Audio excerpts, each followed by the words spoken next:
Hi guys, and welcome back to Forge Right. It's really good to have you here. Got a few things I'd like to chat about today.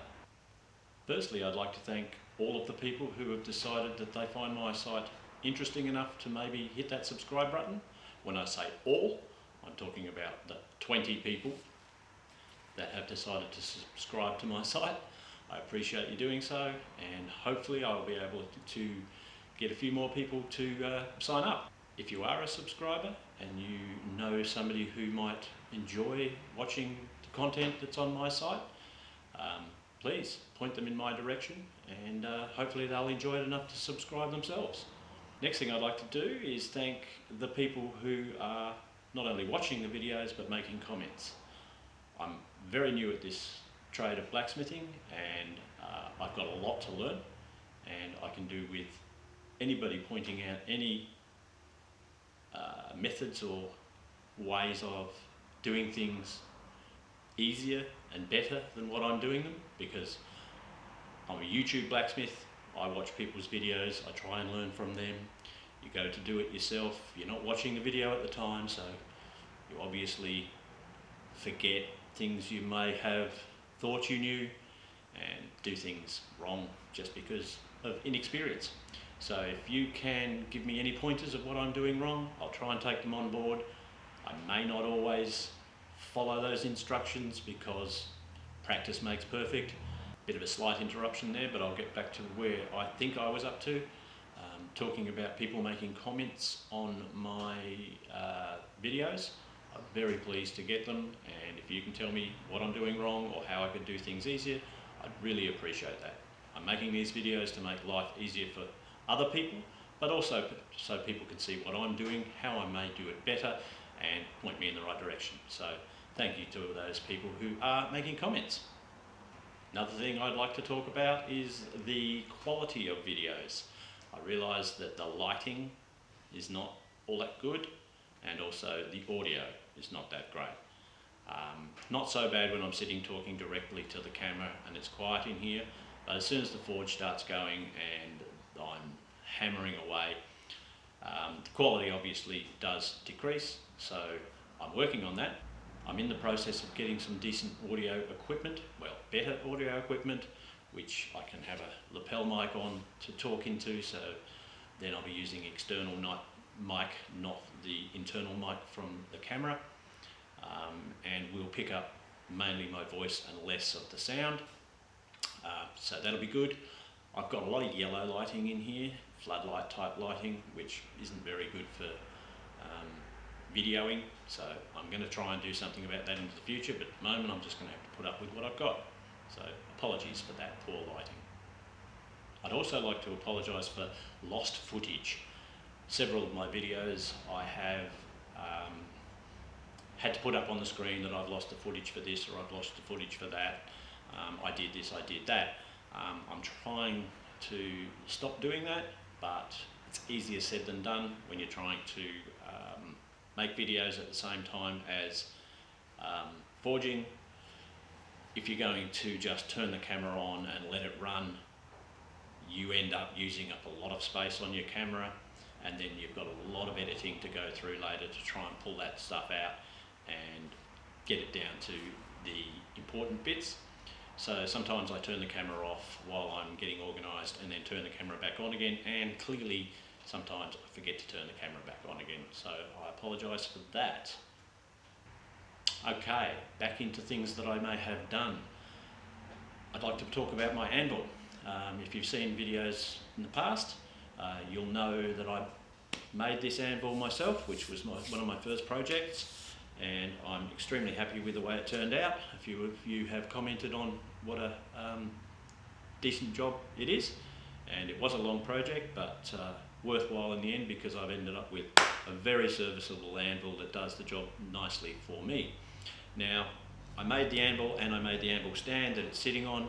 You can see those videos if you go down into my video list, and please look at them and make a comment wherever you'd like. But in my haste to trying to get it together, put the anvil onto the anvil stand and so forth and get started, I didn't think too much about the noise that the anvil makes, and it has had a fair bit of ring to it. Well, I've now solved a bit of that. Yesterday, unfortunately, once again, I didn't record this because I didn't think it was worth watching, but now thinking back, I think maybe somebody might have been interested to see how that went. I've pulled the anvil off the stand and pulled the stand out of the foot that I've got it sat in. You can, as I say, you can go back and look at the anvil stand build and you'll see the foot that I've made. And I have placed some of this rubber, which is pretty much just the rubber that you get people put into the back of their utes. I've got a large chunk of it, which I've got my ute, you may have seen in the videos, and I bought some of this to put into the back of the tray of the HQ to try and protect the old girl a little bit, because I do use it for collecting goods. It's not incredibly expensive, but you wouldn't want to be buying it by the tens of meters. And I took some off. I bought a little bit more than I needed, and I took some off the end of it to be able to put both under my anvil. So I've taken the anvil off, I've cut out a piece where the anvil foot sits on the stand and placed that underneath my anvil. And also I took as I said, the anvil off the foot, and I cut out a piece that is the size of the foot, glued it to the rim of the foot, dropped that down, put the anvil stand back on, put the anvil back on. And I'm amazed at the difference it's made. I didn't do a clunk test before I did that job. Once again, not thinking ahead, but I have finished it now, and I can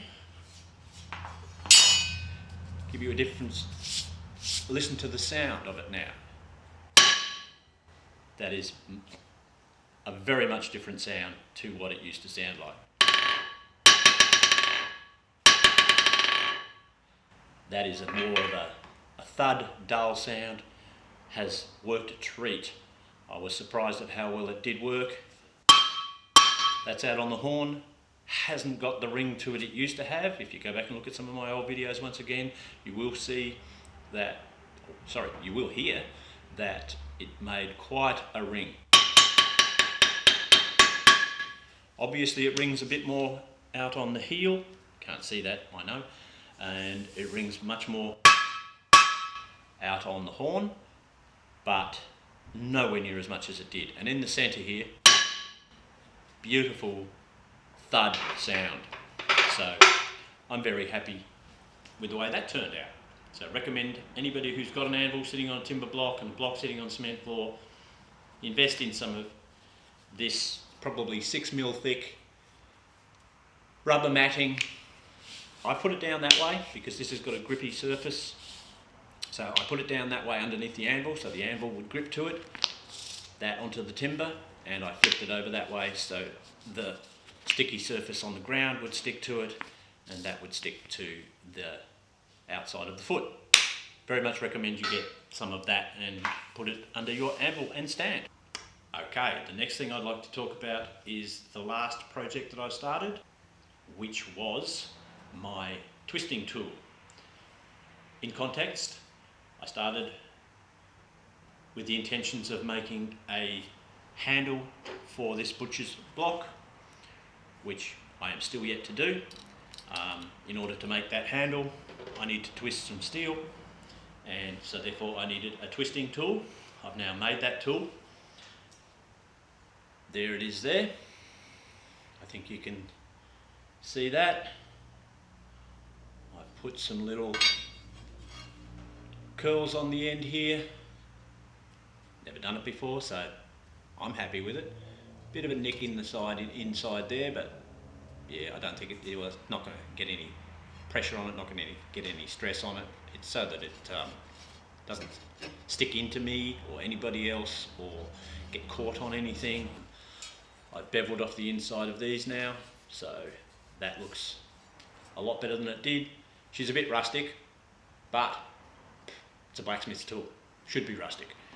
So, and I decided to make the spread section go out one way and flat in the other profile. So lump sticking out one side, flat in the other profile, and then turn the scrolls in the opposite direction to that. I just think it gives it a reasonably interesting look.